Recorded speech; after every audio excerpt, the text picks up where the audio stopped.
여러분 안녕하십니까? 김호수 검찰총장 후보자에 대한 인사청문회가 열리고 있습니다. 김 후보자가 과연 정치 중립을 지킬 수 있는 인물인지, 검찰 개혁과 수사 외압 차단을 동시에 해낼 수 있을지 궁금한 점이 많은데요. 야당이 예고해온 청문회 송곳 검증, 지금 이 시각 어떻게 진행되고 있는지 여야 의원들과 함께 정치권 이슈 자세히 알아보도록 하겠습니다. 사사건건 시작합니다.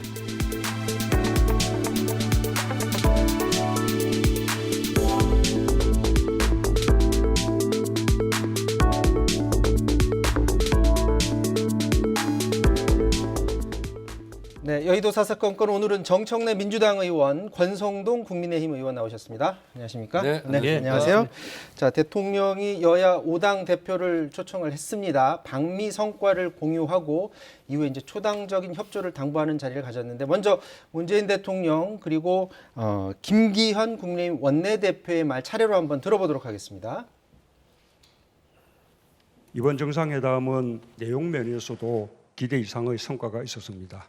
한미 간 안보와 평화 협력을 더욱 강화하면서 경제와 기술, 보건과 백신, 기후변화 대응 등 전 분야에 걸쳐 협력의 폭과 깊이가 크게 확대되었습니다. 한미 동맹이 그야말로 포괄적 동맹으로 발전한 것입니다. 정부는 정상회담의 후속 조치 실행에 만전을 기할 것입니다. 국회의 초당적 협력을 기대하며 회담의 성과를 잘 살려나갈 수 있도록 정치권이 지혜를 모아주시면 감사하겠습니다. 말씀하신 성과에도 불구하고 또한 아쉬움과 또 실망이 큰 것 또한 사실이기도 합니다. 국민들께서는 막연한 희망이 아니라 나는 언제 무슨 백신을 맞을 수 있는지, 선택할 수 있는 건지, 언제 마스크 완전히 벗을 수 있는지 믿을 수 있는 계획표를 확실하게 보여달라고 하는 말씀들을 하십니다. 손실보상의 소급 적용 문제에 대해서 정부가 계속 소극적 입장을 가지고 있습니다. 속 시원한 대통령님의 결단이 필요하다고 봅니다. 주택 문제도 지역이고 세금 폭탄도 너무 심각합니다. 과도한 국민 부담 줄여드릴 수 있도록 대통령께서 이 힘을 보태주시기를 부탁드립니다. 자, 김기현 원내대표가 이전에 청와대 초청했을 때는 사진 찍기용 참석 안 한다라고 했는데, 방미 이후에는 이제 청와대 초청에 지금 응한 상태입니다. 여러 가지 주제에 대해서 사실은 얘기를 했는데, 그동안 국민의힘에서 줄기차게 얘기해 왔던 것을 좀 간추려서 얘기를 했던 것 같아요. 이제 그 중에 이제 특히 보면 코로나 관련해서 백신 스케줄을 좀 자세히 좀 알려달라는 말 이전에도 있었지만 다시 한번 대통령에게 부탁을 했는데, 자, 저거 비롯해서 여러 가지 지적들 했는데 좀 제대로 지적을 잘 했다고 보십니까? 어떻게 보세요? 예, 그동안 우리 당이 국회에서 여러 차례 주장했던 바를 잘 요약해서 대통령 앞에서 얘기를 잘 했다라고 그런 생각이 듭니다. 대통령과 뭐 주요 정당의 대표들의 만남이 중요하죠. 그리고 자주 만날 필요도 있고, 그리고 소통이 중요한데, 단순히 만나서 사진 찍고 서로의 의견을 확인하는 것만으로는 저는 의미가 없다 이렇게 생각을 합니다. 정말 진정으로 대통령께서 협치할 생각이 있다 그런다면은 야당의 목소리에 귀를 기울일 필요가 있습니다. 지난 문재인 정부 출범 4년간은 정말 일방적인 독선 독주의 국정 운영이었거든요. 거기에 대해서 국민들께서 아주 심각한 평가를 내리지 않았습니까? 이제라도 늦지 않았습니다. 이런 코로나 문제, 경제난, 부동산 문제에 대해서 야당의 목소리에, 또 전문가의 목소리에 귀를 기울여야 이 문제가 원만하게 해결되고 이것이 결국 국민의 이익, 행복으로 돌아갈 것이다 이렇게 생각이 듭니다. 대통령이 오늘 모임에서 바라는 것하고 야당이 바라는 방향이 조금 이제 다르게 보였던 것 같은데요. 뭐 지금 지적된 것 외에도 백신 허브 특위 같은 것들도 제안하고 했는데, 어떻게 받아들일 만한 제안이었다고 좀 보십니까? 네, 충분히 의미 있다고 보고요. 이번 한미 정상회담을 통해서 우리 대한민국 국민이 느꼈을 것은 무엇인가? 대한민국이 선진국이 됐다. 방역 선진국에서 외교 선진국이 됐다라는 것이고요. 그리고 또 백신 파트너십을 통해서 이 코로나19라는 인류의 재앙을 극복하는 한미가 양수 손을 잡고 전 세계의 재앙을 주도적으로 좀 해결해 나가겠다는 모습이 대한민국의 달라진 위상을 좀 보이게 한 거 아니냐 이런 생각이 좀 들고요. 정상회담 이후에 국민의힘에서 약간 좀 인색한 좀 평가를 하고 그랬는데, 오늘 김기현 대표가 감으로써 정치도 좀 복원되고 이것도 좀 정상적인 모습이 됐다 이런 생각이 들고, 김기현 대표가 지적한 영업 손실 보상에 대한 소급 적용, 이것은 저도 개인적으로 주장을 하고 있는 바고 정부에서 좀 받아들였으면 좋겠다 이런 생각이 좀 들고요. 이번 한미 정상회담에서 제가 이제 역대급 성과다 이렇게 얘기했는데 실제로 이제 외신 몇 가지를 소개하면은요. 네. 뉴욕 타임즈 같은 경우도 북핵 해결을 위해서 양국이 단합을 시사했다라든가, 미국 LA 타임스 같은 경우도 한반도의 완전한 비핵화에 대해서 칭찬을 했고요. 워싱턴 타임스 그리고 교도통신 일본 같은 경우 상당히 인색했는데 한국의 미사일 능력을 제한해온 지침을 철폐함으로써 한국 정부의 외교적 성과다 이렇게 이제 극찬을 하고 있는데 외교의 목표는 다른 게 아닙니다. 국익이 목표고 우리 국익이 신장된다면 야당도 좀 협조하는 모습을 좀 보였으면 좋겠다 이런 생각이 들고 그런 측면에서 이번에 청와대 회담에 거부하지 않고 나간 것 자체가 참석한 것 자체가 야당으로서 모처럼 잘했다 이렇게 칭찬해드리고 싶습니다. 초당적 협력을 할 수 있는 분야가 여럿 있을 텐데 특히 이제 한미 정상회담 이후에 대북 정책에 관해서 이제 대통령 스스로도 좀 평가를 하는 부분이 있고요. 그런 면에서 판문점 선언 비준동의라든지 이런 부분에 대해서 어떻게 초당적 협의가 가능한 부분이 있을까요? 글쎄 지금 북한이 비핵화하겠다, 한반도를 비핵화하겠다, 북한이 보유하고 있는 핵을 폐기하겠다는 의지가 전혀 없는 상태에서 판문점 선언 비준이 무슨 의미가 있는지 저는 잘 모르겠습니다.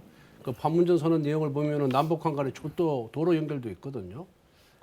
그럼 결국은 저 유엔의 대북 제재에 지금 조촉되는 것인데 어떻게 하겠다는 건지 저는 의아하고요. 일단 이번 한미 회담에 대해서는 지난 4년간 한미 동맹 균열 움직임 때문에 국민들이 많이 불안해했잖아요. 네. 그런 불안감을 가시겠다는 점에 대해서는 저는 평가를 높이 하시는군요. 평가를 네. 하고요. 또 우리 군인에 대한 55만 명분의 백신 확보, 그리고 미사일 사거리 제한 해제, 이거는 굉장히 획기적이었다 이런 생각이 듭니다. 그런데 더 중요한 거는 코로나로부터 해방되는 것이거든요. 네. 김기현 원내대표가 얘기했지만은 어떻게 이 백신 수확부를 체결해서 언제 어떻게 맞춰줄 것이냐 국민들에게 이게 중요한데 여기에 대한 추가적인 노력을 할 생각을 안 하고 돌아오자마자 이 판문점 선언을 국내 비준하겠다고 나서는 것 자체가 이거는 국민들의 인식하고 동떨어진 거예요. 국민들이 지금 판문점 선언을 머릿속에 다 지워버렸습니다. 잊어버렸습니다. 근데 갑자기 뚱딴지같이 그 판문점 선언을 한 지가 지금 몇 년이 흘렀지 않습니까? 3년이 흘렀는 이 시점에서 갑자기 이걸 국회 비준 동의를 하자 나서는 것 자체가 저는 민심을 제대로 못 읽는 것이다. 그리고 민생과 거리가 먼 것이다. 이렇게 저는 평가합니다. 이번에 여러 가지 성과가 있었지만 우선 다른 방송에서 언론에서 해설을 안 하기 때문에 말씀드리면 미사일 주권을 확보했다 이런 뜻은요 굉장히 세련된 얘기거든요. 예를 들어서 미국과 중국 큰 나라가 싸우면 우리가 이제 고래 싸움이 새우등 터진 건데 굉장히 세련되게 하게 한 것은 우리가 중량과 사거리를 이것을 철폐함으로써 사실은 대중 효과도 있는 거거든요. 미국은 이제 그것을 노린 거고 또 6.25 참전용사 영해훈장 할 때 문재인 대통령이 또 바이든 대통령과 무릎을 꿇고 이렇게 사진도 찍고 하지 않았습니까? 네. 이 부분 같은 경우도 사실은 중국에서 불만을 제기할 수 없을 정도로 상당히 세련되게 처리했다 이제 이런 생각이 좀 들고요. 저는 바이든 행정부에서 사실상 지금 트럼프 지우기를 하고 있지 않습니까? 근데 유일하게 트럼프 부분에 대해서 인정하고 지우지 않고 있는 것이 싱가포르 회담이에요. 그리고 싱가포르 회담 앞에 있었던 4.27 판문점 선언을 인정하는 거 아닙니까?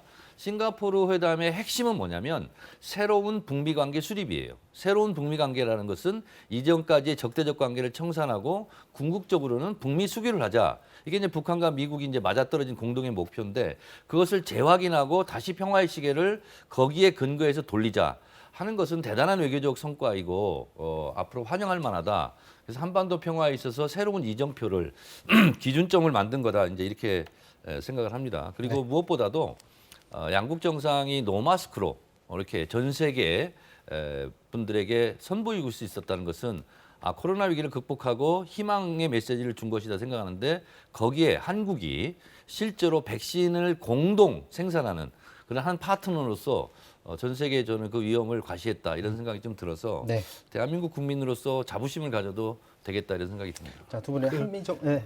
양국 정상이 노마스크로 대화를 나눴다는 얘기는 두 분 다 백신을 맞았기 때문에 가능한 얘기예요. 하루빨리 우리 국민들에게 백신을 확보해서 공급을 해서 빨리 맞춰줘서 우리 좀 해방시켜 주십시오. 거기에 대한 구체적인 계획이라든가 구체적인 보관에 대해서는 절대 설명 안 하고 너무 방미 회담의 성과를 자화자찬하는데 급급하는 걸 보면서 그렇게 자랑할 것이 없나 이 정부는 그러니까 그런 생각이 들었습니다. 박수를 칠 때는 화끈하게 지금 치시고요. 쳐줬잖아요, 그리고 우리나라는 앞에 보면은. 이미 1억 9천만 명분에 대한 백신을 확보했고 그리고 실제로 SK라든가 다른 회사에서 바이오 언제 회사에서 들어오는 거예요? 공동으로 생산할 그런 프로젝트가 있다는 거 아니겠습니까? 그래서 일본조차도 지금 한미 정상회담을 잘했다. 이렇게 평가하는 마당에 국민의힘도 너무 좀 이렇게 야박하게는 안 했으면 좋겠습니다. 네, 두 분의 한미 정상회담에 대한 평가 좀 짧게 들어봤고요. 이어서 검찰총장 후보자 인사청문회 얘기를 좀 해봐야 될 것 같습니다. 지금 이 시각에도 김호수 검찰총장 후보자에 대한 인사청문회 진행 중인데 지금까지 들어온 영상 중에 일부만 한번 추려봤습니다. 보도록 하겠습니다. 문재인 대통령은 김 후보자 인사청문회가 열리기도 전에 가이드라인을 제시했습니다. 국민들이 어떻게 생각하든 임명하겠다는 것이고요. 이런 점에서 법사위원으로 매우 유감을 표시합니다. 이제 검찰은 별로 청와대 권력을 겁내지 않는 것 같다 이렇게 말씀하셨는데 이 말에 동의하십니까? 후보자로서 인사권자께서 하신 말씀에 대해서 평가하는 것은 좋지는 않는 것 같습니다. 후보자에 대해서 어떠한 평가가 있느냐면요. 미들맨이라고 합니다. 미들맨. 문재인 정부가 다른 정부 때보다 검찰 수사의 공정성과 정치적 중립성을 그러면 더 보장하고 있다 이렇게 생각하십니까?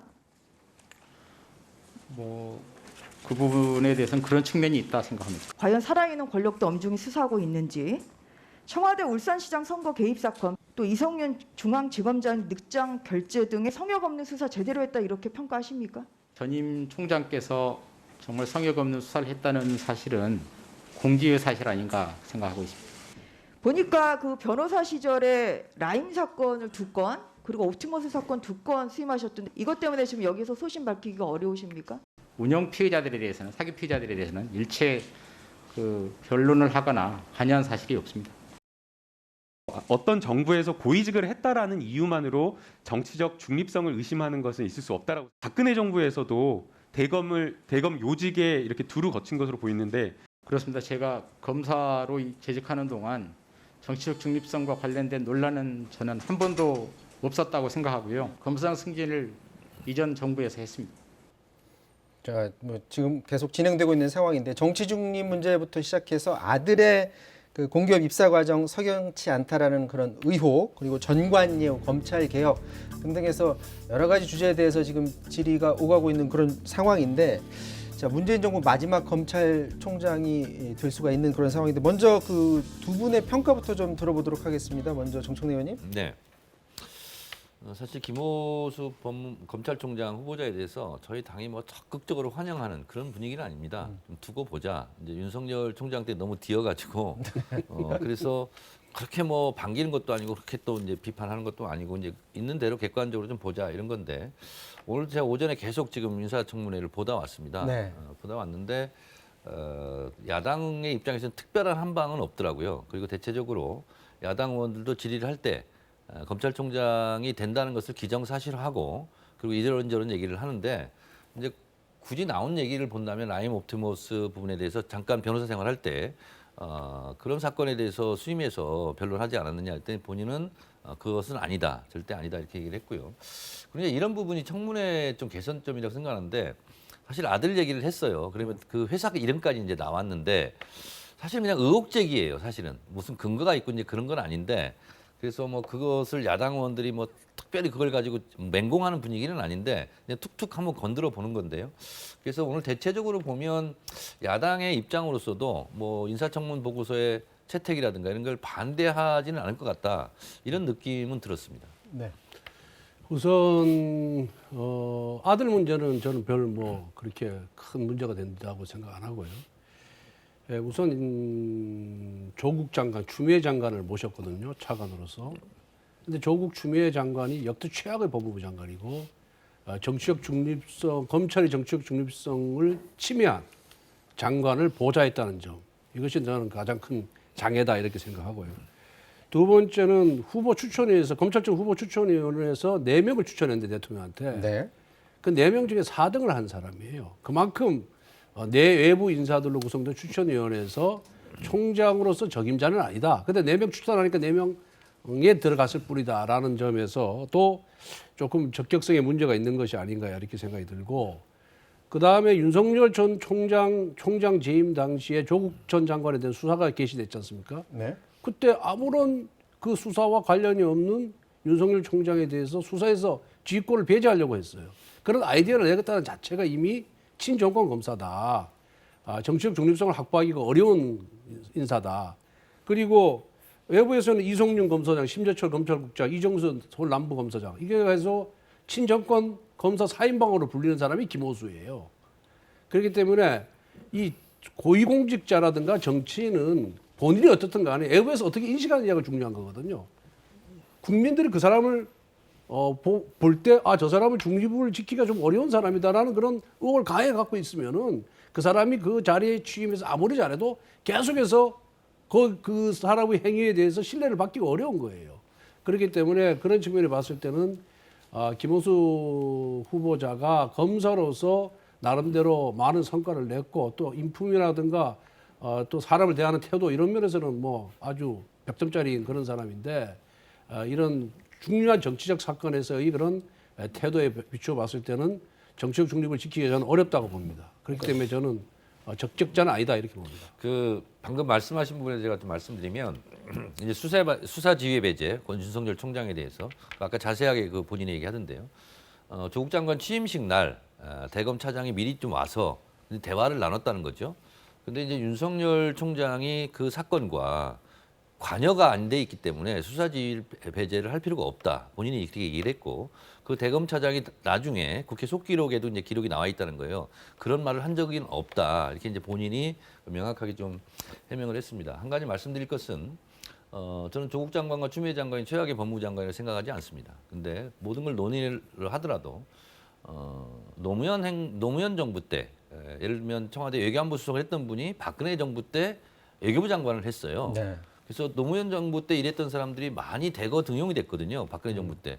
그러면 노무현 정부 때 일한 사람을 왜 박근혜 정부 때는 중용을 했습니까? 장관으로. 그래서 누구랑 같이 일했다가 중요한 것이 아니고 그 사람의 생각과 전문성 그리고 자격이 되냐 이제 이런 게 중요한 거죠. 그러니까 예를 들면 저런 식으로 얘기한다면요. 그러면 김호수 검찰총장이 만약에 됐다. 그러면 뭐 예를 들면 추미애 장관에서 무조건 옹호를 하고 조국 장관이 무조건 옹호를 하겠느냐. 저희는 그런 뭐 나쁠 건 없지만 과연 그러겠습니까? 그래서 그것과는 무관한 좀 공격을 위한 공격이다 이렇게 생각합니다. 자, 지금 말씀하신 것 외에 특히 눈에 띄는 게 민주당이 지금 검찰 개혁 관련해서 질의를 집중을 했습니다. 여기에 대해서 김호수 후보자가 뭐라고 얘기하는지 한번 들어보시기 바랍니다. 후보자님, 김학의 전 차관 불법 출금 사건 수사 이거 굉장히 우중한 거죠. 절차가 불법이란 말입니다. 지금 재판이 진행 중이고 수사도 진행 중입니다. 또 제가 구체적인 내용 보고받지 않았고요. 네, 검수완박. 검찰이 6개 범죄만 수사하도록 돼 있는데도 이것도 못하겠다. 동의하십니까?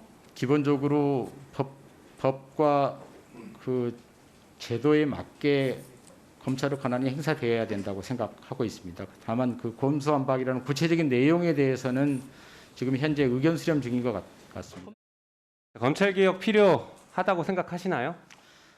당연히 필요하다고 생각하고요. 그래서 제도개혁이 이루어졌다 생각하고 있습니다. 네, 검찰이 권한 남용한 것을 아무도 통제 못하고 있지 않습니까? 검찰의 칼날이라는 것이 굉장히 무서운데 힘없는 사람에게는 지나치게 예리하고 검찰 내부 식구나 기득권, 재벌 이런 사람들한테는 녹이 슬어버린 것 같습니다. 구체적인 경위를 봐야 되겠습니다만 사실은 정치적 중립성이 논란이 되는 것은 반대였어야 될 것 같아요.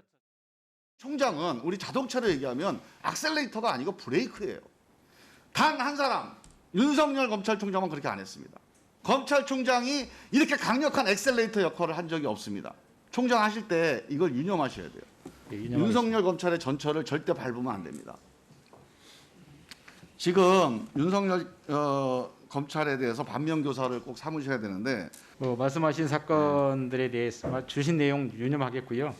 그 지금 현재 수사 중이거나 재판 중인 사건입니다. 그래서 제가 혹시 취임하게 되면 사건을 파악은 해보겠지만 여기서 말씀드린 것은 적절치 않을 것 같습니다. 마음의 결심을 잘 하시라는 얘기예요. 말씀하신 내용 취지 유념하겠습니다. 자, 민주당 의원들은 검찰총장의 검찰 개혁에 대한 의지가 어느 정도 있는지 굉장히 궁금해하는 것 같은데 지금 눈에 띄는 게 사전에 그 서면 제출한 답변을 한번 보면요 이런 얘기가 있습니다. 검수 완박에 대해서 수사권 조정, 공수처 안착이 우선이다. 반부패 대응 역량이 약화되지 않도록 하는 게 중요하다라고 지금 답변을 했는데 사실상 그 반대 입장을 낸 것으로 보인다라는 그런 평가가 많은데요. 검찰 개혁 방향과 과연 김호수 검찰총장 후보자 과연 같은 길을 갈 것으로 보이는지 개인적으로 어떻게 보십니까? 사실은 저 답변 때문에 제가 사실상 불만이 있습니다. 윤석열 검찰총장 때도 민주당에서 전폭적으로 다 지지하고 찬성할 때 저는 한숨만 들어서 찬성한다고 한 이유가 검찰주의자거든요. 그러면 검찰의 조직 이기주의에 빠질 수밖에 없다. 저는 김호수 후보자도 마찬가지의 모습을 제가 봤거든요. 근데 생각해 보면 지금은 공수처라든가 수사 기소 분리가 지금은 쟁점이 돼 있지만 과거로 돌아가 보면은요. 이회창 총재 시절부터 공수처를 설립해야 된다라고 주장했고요. 그리고 지금 뭐 국민의힘이 절대적으로 반대하고 있지만 실제로 국민의힘 주요 인사들은요. 수사 기소는 분리해야 된다. 그것이 검찰 개혁이다. 이렇게 다 얘기했어요. 심지어 윤석열 검찰총장조차도 대응 반부패 대응 역량이 강화되고 제고된다면 전제 조건은 있지만 수사 기소 분리해야 된다라고 얘기했고요. 나경원 전 원내대표 같은 경우도요. 검찰 개혁 수사 기소 100% 찬성한다. 이런 취지로 다 얘기했고요. 그다음에 주호영 전 원내대표 같은 경우도 그런 식으로 얘기했고요. 오신환 바른미래당 원내대표도 기소권과 수사권 분리를 지키는 거다. 검찰력이 그게 요체다. 이렇게 다 얘기를 했어요. 지금까지. 근데 막상 우리 정부 들어서 이걸 하려니까 그냥 반대를 하는 거예요. 그래서 제가 봤을 때는 김호수 지금 후보자의 발언은 본인도 그런 취지로 얘기했거든요. 그랬더니 공수처 이전이라서 그렇게 얘기했습니다는 취지로 얘기하더라고요. 그래서 검찰개혁에 대한 소신이 있는 것 같지는 않다. 이렇게 저는 생각을 하고 원론적으로 들어가서요. 유불리를 떠나면 그때그때 다 찬반이 달라지는데 지금의 국민의힘 주요 인사들도 수사 기소 분리하는 것이 검찰개혁의 완성이다. 이렇게 얘기는 한 바 있기 때문에 어쨌든 지금 당장 만약 국민의힘이 찬성하기 어렵더라면 좀 기간을 두고라도 뭐 이렇게 시행 시기를 두고 좀 조절할 수 있지 않을까 이런 생각이 듭니다. 지금 그 인사청문회랑 지금 같이 맞물려서 법무부가 그 검찰청 조직 개편안 관련해서 그 내용이 지금 사전에 공개가 됐는데 이거 가지고 지금 논란이 일고 있습니다. 이 내용을 보면 가장 문제되는 부분이 그 검찰 형사부인데 서울중앙지검에서는 전담부만 수사를 하도록 했는데 이게 전국의 17개 지검 그리고 그 밑에 25개 지청으로 내려가면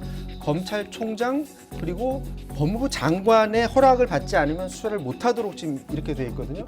자, 이 부분을 놓고 자 이게 검수 완박을 하기 위한 조직 개편이다라는 그런 주장을 지금 하고 있는데 이 부분에 대해서 지금 심각한 문제가 있다고 혹시 보십니까?